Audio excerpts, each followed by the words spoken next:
الحمد لله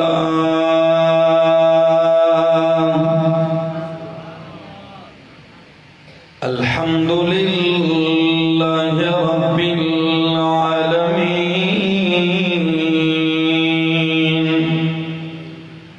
والعاقبة للمتقين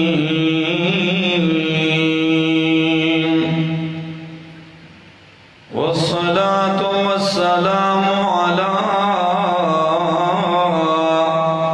أشرف الأنبياء وإمام المرسلين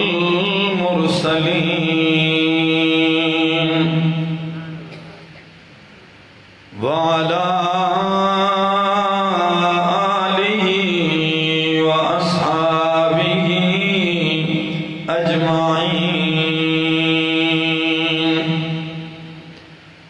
أما بعد فأعوذ بالله من الشيطان الرجيم. بسم الله الرحمن الرحيم.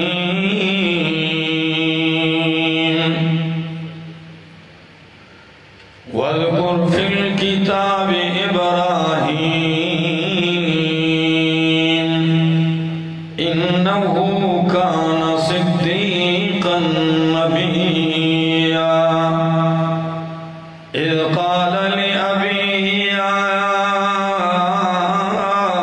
أبت لم تعبد ما لا يسمع ولا يبصر ولا يغني عنك شيئا يا أبت إني قد جاءني من العلم ما لم يأتك فاتبعني أهدك صراطا سويا يا أبت لا تعبد الشيطان إن الشيطان كان للرحمن عصيا. سبحان ربك رب العزة عما يصفون وسلام على المرسلين والحمد لله رب العالمين. انتہائی قابل عزت قابل احترام ذی قدر علماء کرام اور ملتان کی تحصیل شجاعباد اور گرد و نواح سے آئے ہوئے میرے معزز مکرم دوستو، السلام علیکم ورحمۃ اللہ وبرکاتہ.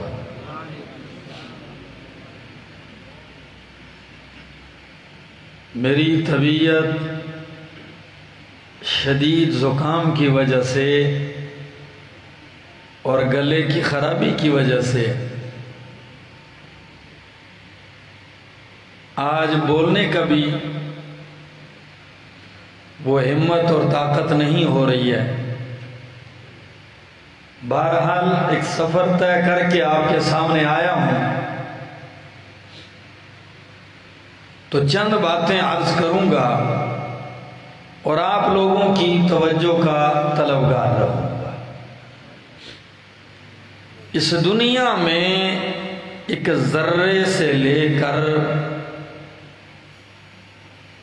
ریگستانوں تک، ایک قطرے سے دریاؤں سمندروں تک، ایک کنکری سے لے کر پہاڑوں چٹانوں تک اور ایک تنکے سے لے کر جنگلات تک کوئی چیز اللہ نے بے مقصد اور بے فائدہ پیدا نہیں کی ہے.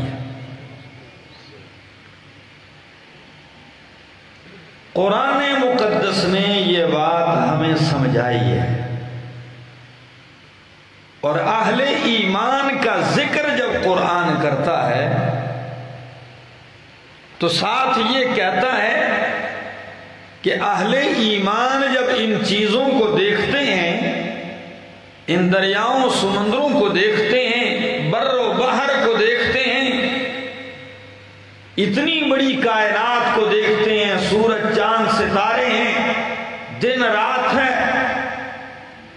بادل آ رہے ہیں، برس رہے ہیں، بادل جا کے سمندر سے پانی لیتے ہیں، ہوا اسے اٹھا کے جہاں رب چاہتا ہے وہاں پہنچا دیتا ہے۔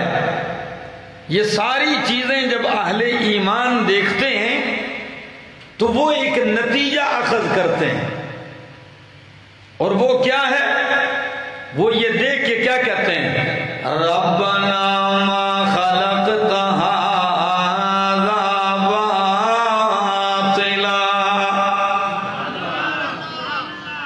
ربنا ما خلقت هذا باطلا، اے ہمارے پروردگار، ہمارے رب، تو نے یہ جو کچھ بھی پیدا کیا ہے یہ باطل، عبث، بے مقصد اور بے فائدہ نہیں پیدا کیا ہے۔ تو ملتان شجاباد والو، جب ایک ذرہ بے مقصد پیدا نہیں، باطل اور عبث پیدا نہیں ہے، تو مخلوقات میں سے قدرت کا شاہکار، عظیم شاہکار انسان بے مقصد کیسے پیدا ہو سکتا ہے؟ جب ایک ذرہ بے مقصد پیدا نہیں تو اتنا بڑا انسان کیسے بے مقصد پیدا ہو سکتا ہے؟ اور قرآن کہتا ہے افحسبتم انما خلقناکم عبثا وانکم الینا لا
دوستو شجاعت والو ناراض تو نہیں ہونا؟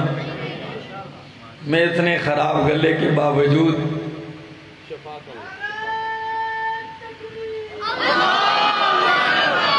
ماشاءاللہ بابا جی نے آپ لوگوں کو جگہ دیا ہے. توجہ چاہوں گا. فرمایا ما خلقت الجن والانس الا لیعبدون. اللہ نے انسانوں کو جنوں کو پیدا کیا ہے کس لیے؟ لیعبدون، تاکہ رب کی بندگی کریں. لیعبدون اے لیوحدون، تاکہ رب کی وحدانیت کو مان جائیں، توحید کے ساتھ عبادت کریں، توحید کا پرچار کریں. اس لیے پیدا کیے گئے ہیں. اور جب بھی یہ مقصد خلط ملط ہوتا گیا، لوگوں سے بھولتا گیا، اللہ نبی بھیج کے اس مقصد کی یاد دہانی کرواتے رہے. جب یہ مقصد نوح علیہ السلام کی قوم بلا بیٹھی، ود سوا یبوس یعوق اور نصر کو معبود مان لیا، تو اللہ نے نوح علیہ السلام کو بھیجا. نوح علیہ السلام نے 10-20 سال نہیں 950 سال تک سارا قرآن چھان ماری ہے، احادیث میں تاریخ چھان ماری ہے. آپ کو نوح علیہ السلام کی سیرت میں اگر ملے گی ایک ہی صدا، ایک ہی آواز آئے گی، وہ کیا ہے؟ یا قوم اعبدوا اللہ. او میری قوم، بندگی کرنی ہے تو کس کی کرنی ہے؟ اللہ کی بندگی کرنی ہے. ما لکم من الہ غیر، تمہارے لیے اس اللہ کے سوا کوئی الہ معبود اور دستگیر نہیں ہے. اگر ہے تو شجاعت والوں کون ہے؟ اللہ ہی ہے. آپ یہ پیغام سناتے گئے، یکے بعد دیگرے انبیاء آتے گئے. اور ایک عجیب حدیث سنا دوں آپ کو، کم لوگوں نے سنی ہوگی. صحیحین کی حدیث ہے، مجلس لگی ہوئی ہے، صلی اللہ تعالی علیہ وسلم جلوہ افروز ہیں. فرمایا او میرے ساتھیو، بنی اسرائیل میں ایک بندہ بیل لے کے جا رہا ہے اور اس کے اوپر چڑھ کے سواری کرنے لگا. کس پہ؟ بیل پہ سواری شروع کر دی. لوگ گھوڑے پہ خچر پہ سواری کرتے ہیں، وہ بیل پہ بیٹھ گیا. بیل نے چلتے چلتے یوں سر اٹھایا اور کیا کہا؟ اِنَّا لَمْ نُخْلَقْ لِهَذَا. او سادہ انسان، ہم اس کام کے لیے نہیں پیدا ہوئے ہیں. اِنَّمَا خُلِقْنَا لِلْحَرْثِ، ہم نے تو کھیتی باڑی کے لیے، ہل چلانے کے لیے پیدا کیا گیا. ہل چلا ہم سے، یا ذبح کر، قربانی کر، گوشت کھا، اس لیے پیدا ہے، سواری کے لیے نہیں پیدا ہے. اللہ اکبر. جب یہ حدیث سنائی، نبی علیہ السلام کی مقدس زبان سے نکلی، حاضرین مجلس کہنے لگے سبحان اللہ، بقرۃ تتکلم. عجیب بات ہے، بیل بولنے لگ گیا ہے. تعجب کی بات ہے کہ بیل بول پڑا ہے. نبی کریم علیہ السلام نے کیا فرمایا؟ فرمایا او میرے ساتھیو، کوئی مانے نہ مانے، لیکن اومنو انا و ابو بکر و عمر. کوئی مانے نہ مانے، میرا ابو بکر اور عمر کا اس پہ ایمان ہے. کہ ایسے ہوا ہے. راوی حدیث کے کیا کہتے ہیں؟ کہتے ہیں حیران اس بات پہ ہوں کہ ابو بکر اور فاروق اعظم مجلس میں موجود بھی نہیں تھے. مجلس میں موجود بھی نہیں تھے.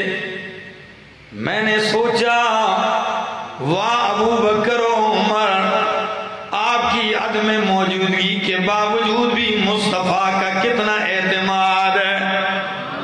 شاگرد ایسے ہوں، مرید ایسے ہوں، اتنا اعتماد ہے. اور ایک عالم کی ایک عجیب سی بات بھی آپ کو بتاؤں، بہرحال وقت کا دامن نہیں ہے، میں اپنی چھوڑ دیتا ہوں، اپنی بات کی طرف آتا ہوں. فرمایا میرا تو ایمان ہے اس پہ ابو بکر اور عمر کا.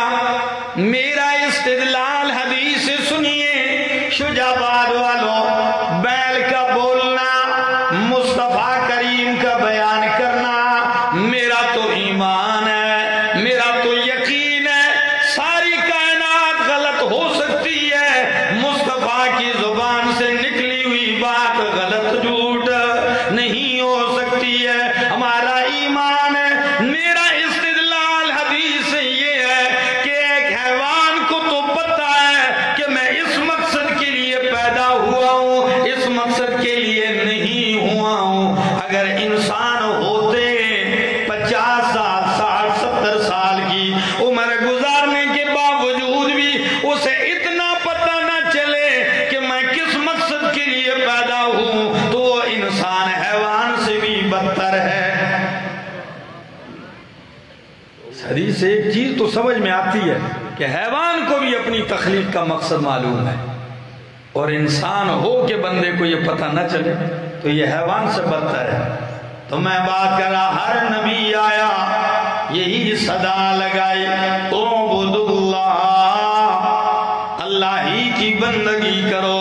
یہ زندگی تو ملی ہی بندگی کے لیے ہے. زندگی آمد برائے بندگی، زندگی آمد برائے بندگی، زندگی بے بندگی شرمندگی. زندگی تو ہے ہی بندگی کے لیے، اگر بندگی نہیں تو یہ ساری شرمندگی ہے. اسی سلسلے میں ابراہیم خلیل اللہ علیہ السلام بھی آئے، آپ نے بھی یہی پیغام سنایا. اور قربان جاؤں، انبیاء میں صرف 2 ہستیاں ہیں. کتنی؟ صرف 2 ہستیاں ہیں جنہیں اللہ نے اپنا خلیل فرمایا ہے. ایک ہستی ابراہیم خلیل اللہ کے قرآن کہتا ہے اتخذ اللہ ابراہیم خلیلا. اللہ نے ابراہیم کو خلیل بنا لیا. اور دوسری صحیح بخاری کی حدیث ہے، نبی کریم فرماتے ہیں اتخذنی اللہ خلیلا کما اتخذ ابراہیم خلیلا. اللہ نے مجھے بھی خلیل بنایا ہے، جس طرح ابراہیم علیہ السلام کو اللہ نے خلیل بنایا ہے. ہاں البتہ ترمذی کی روایت میں اتنی بات آتی ہے، وہاں فرق کیا ہے کہ اللہ نے ابراہیم علیہ السلام کو خلیل بنایا اور میں محمد کو اللہ نے حبیب بنایا ہے. لیکن سند کے لحاظ سے جتنی قوت اور صحت صحیح بخاری کی اس حدیث کی ہے، ترمذی کی اس روایت کا درجہ وہ نہیں ہے. کلام کیا محدثین نے. اللہ اکبر.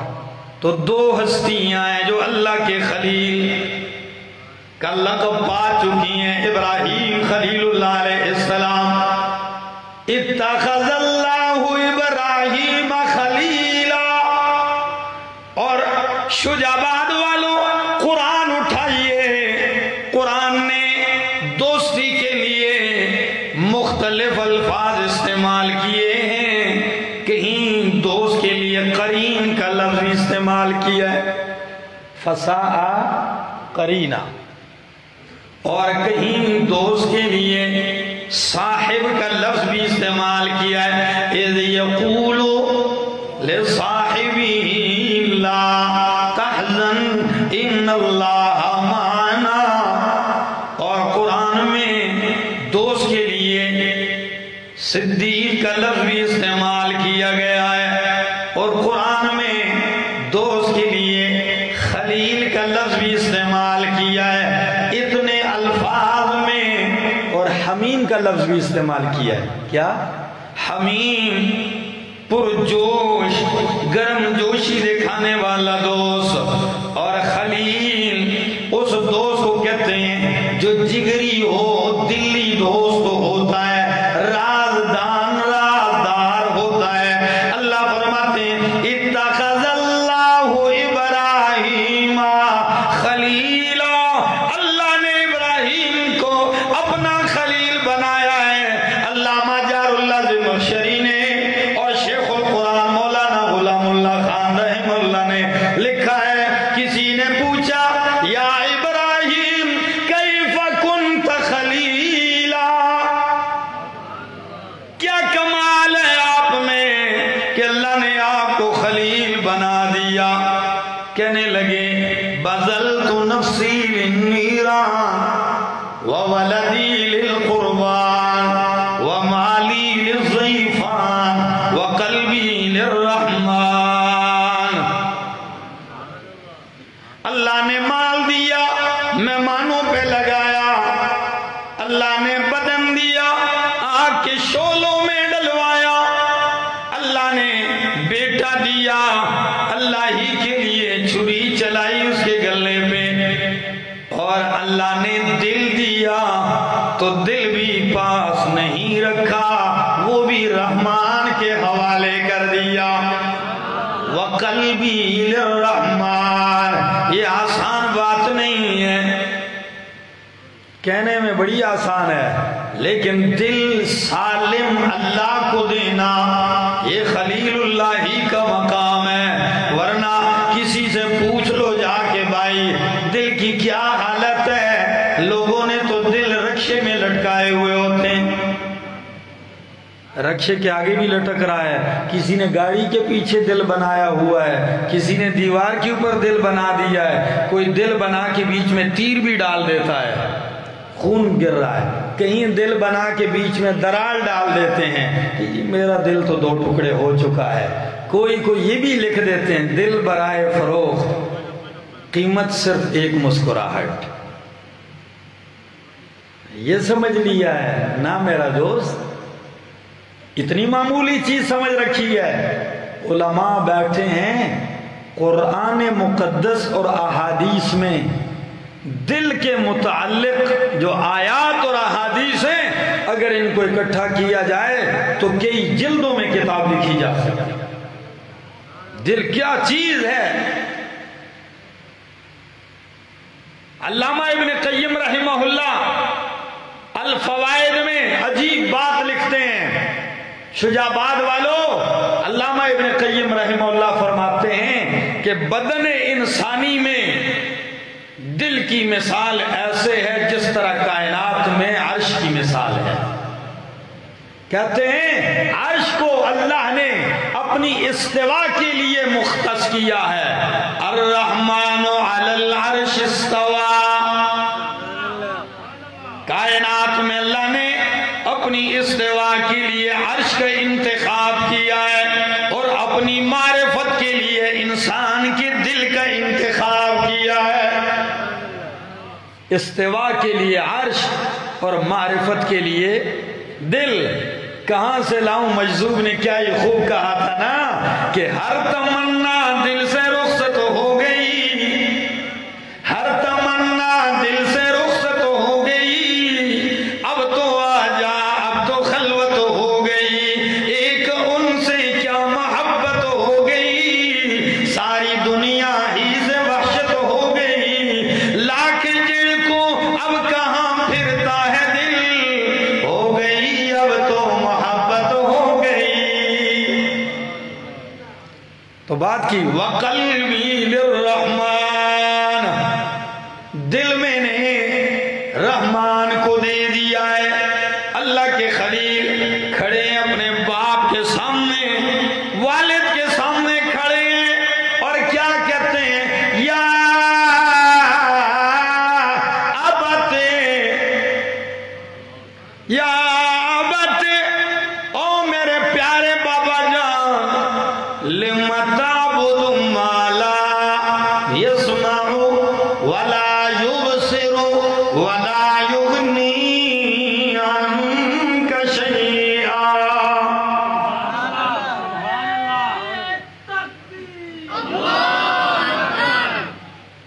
دوستو ایک جھلک آپ کو ایک اور انداز کی دکھا دیتا ہوں.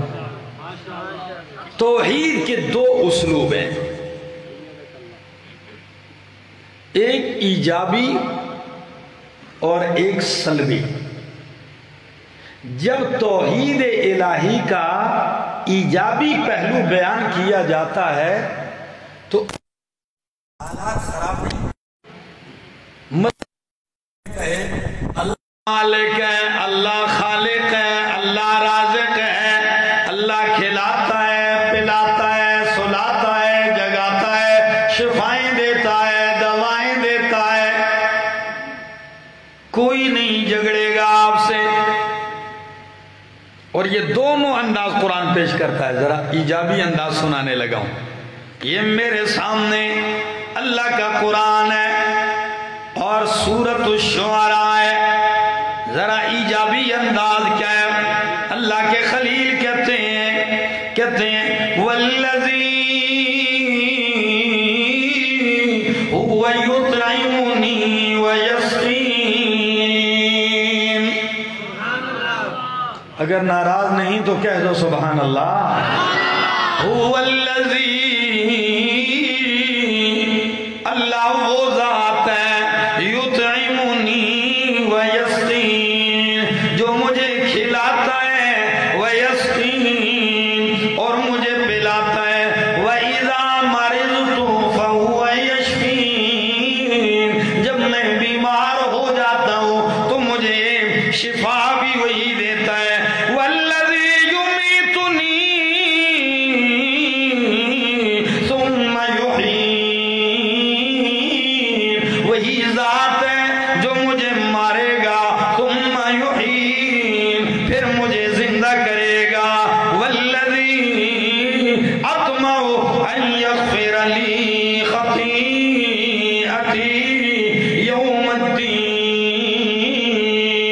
وہی ذات ہے کہ میں امید رکھتا ہوں میری خطائیں لغزشیں معاف کر دے گا قیامت والے دن. یہ ایجابی انداز ہے. اللہ کھلاتا ہے، اللہ پلاتا ہے، بیمار ہوں تو شفائیں دیتا ہے. کوئی ریئیکشن نہیں آیا، کسی نے پتھر نہیں مارا، کسی نے دھمکی نہیں دی. ٹھیک ہے، اللہ کھلا رہا ہے، پلا رہا ہے، صحت دے رہا ہے. لیکن جب سلبی انداز پہ آئے، ذرا وہ پہلو وہ کیا ہے؟ لِمَ تَعْبُدُ مَا لَا يَسْمَعُ، او میرا بابا جان کیوں عبادت کرتا ہے ایسوں کی لا يَسْمَعُ، جو تیری سن سکتے نہیں ہے، وَلَا يُبْصِرُ، جو تجھے دیکھ بھی نہیں سکتے. یہ سلبی ہے. کیا ہو رہی ہے؟ نفی ہو رہی ہے. غیر سے نفی. لا یسمع، سنتے نہیں. لا یبصر، دیکھ نہیں سکتے. ولا یغنی عنک شیئا، تیرے کسی کام نہیں آ سکتے. تجھ سے ذرہ بھی مصیبت دور نہیں کر سکتے. شجاباد والوں خدا را توجہ چاہوں گا. کیوں انداز اپنایا؟ اس لیے او میرے بابا عبادت اس کی جاتی ہے جس میں یہ تین صفات ہوں، وہ سمیع و بصیر و قدیر ہو.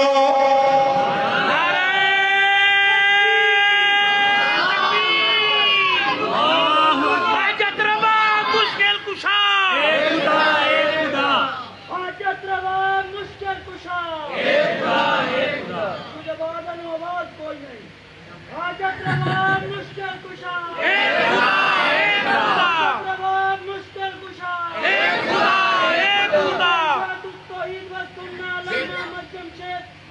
زندہ باد. استدلال کہ معبود تو وہ بنے کہ تین صفاتوں سمیع ہو، بصیر ہو اور قدیر ہو. اور جن کو تو پکارتا ہے لا یسمع، یہ سمیع نہیں ہے. ولا یبصر، یہ بصیر بھی نہیں ہے. ولا یغنی عنک شیئا، بھی نہیں ہے۔ او میرا ابا جنہیں تو پکارتا ہے لا یسمعو، اور جسے میں پکارتا ہوں ان ربی لسمیع الدعاء، میرا رب دعائیں سننے والا، پکاریں سننے والا ہے۔ اور جنہیں تو پکارتا ہے لا یبصرو، دیکھ نہیں سکتے، اور جس کی طرف میں پکار رہا ہوں بلا رہا ہوں وہ کیا ہے؟ انہو هو السمیع البصیر، وہ سمیع بھی ہے بصیر بھی ہے۔ کیا عجیب انداز ہے۔ اور جسے تو پکار رہا ہے لا یغنی عنک شیئا، تو اسے کوئی مصیبت دور نہیں کر سکتے، وہ قدیر نہیں، وہ قادر نہیں۔ جس کی طرف میری دعوت ہے اس کی شان تو یہ ہے انما امرہ اذا اراد شیئا ان یقول له کن فیکون۔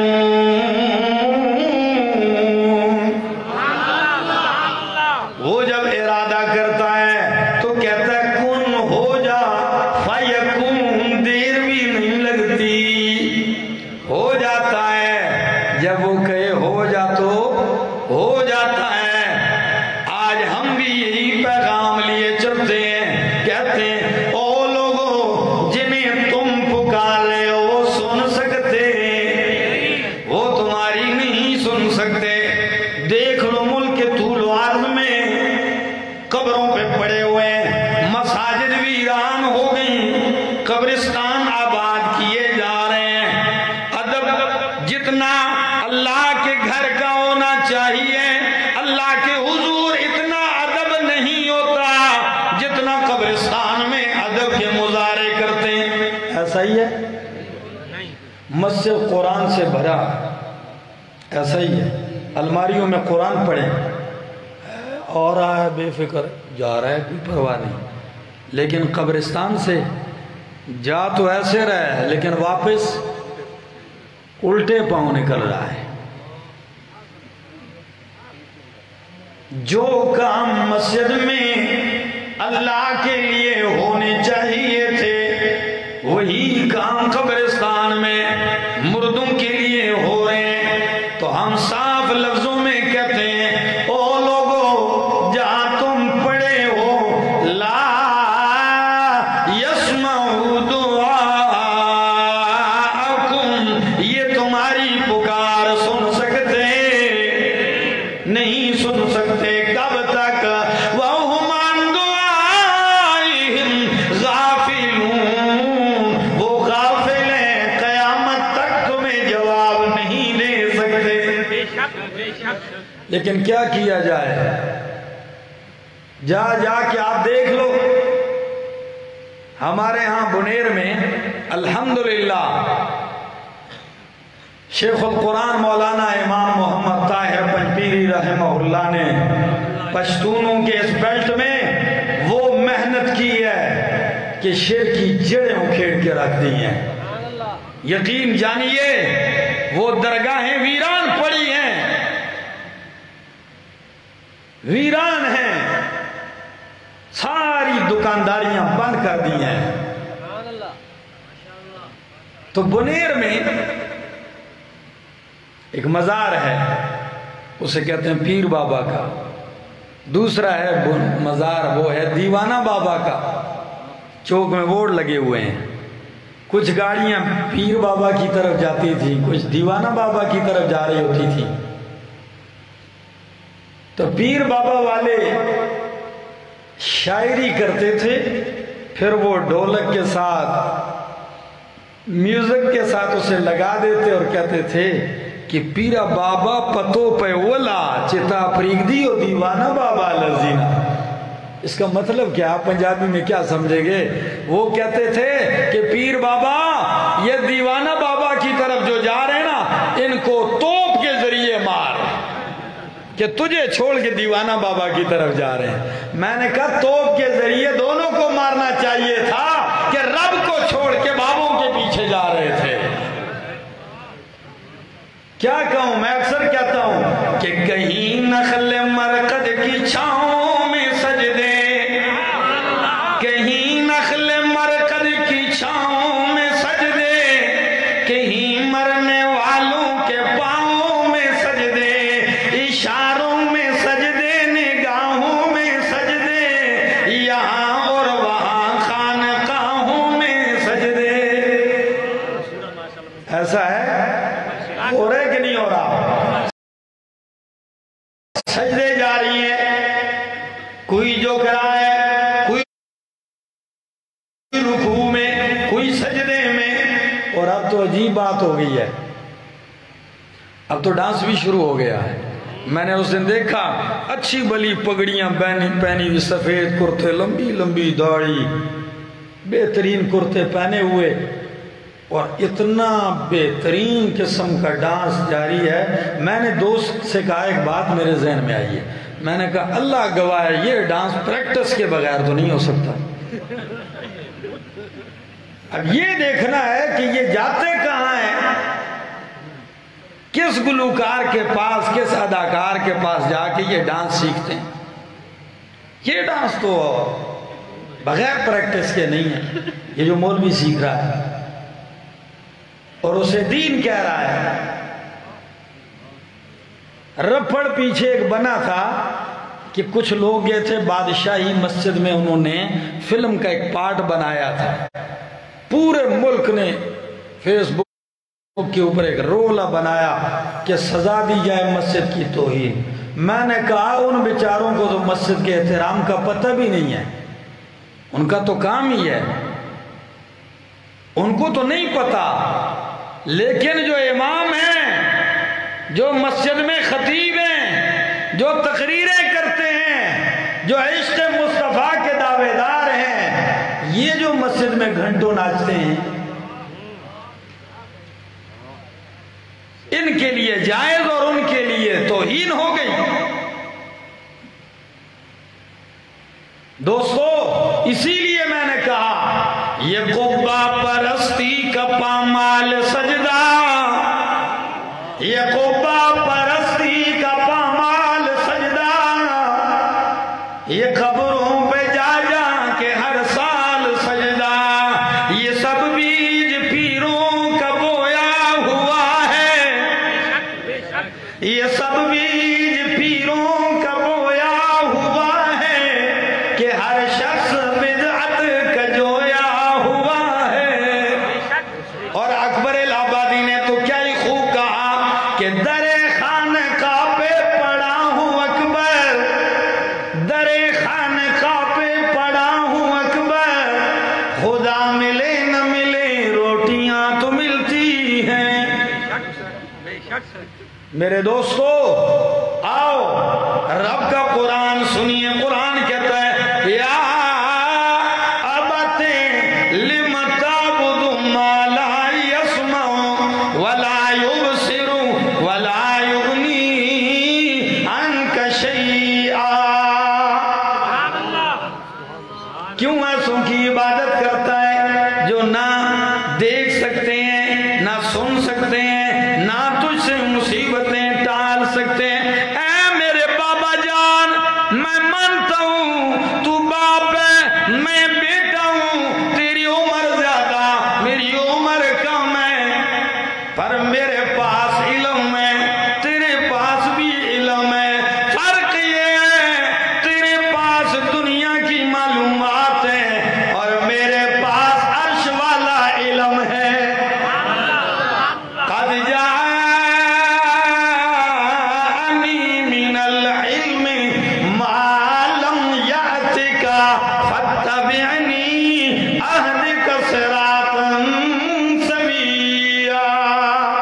نعرہ تکبیر!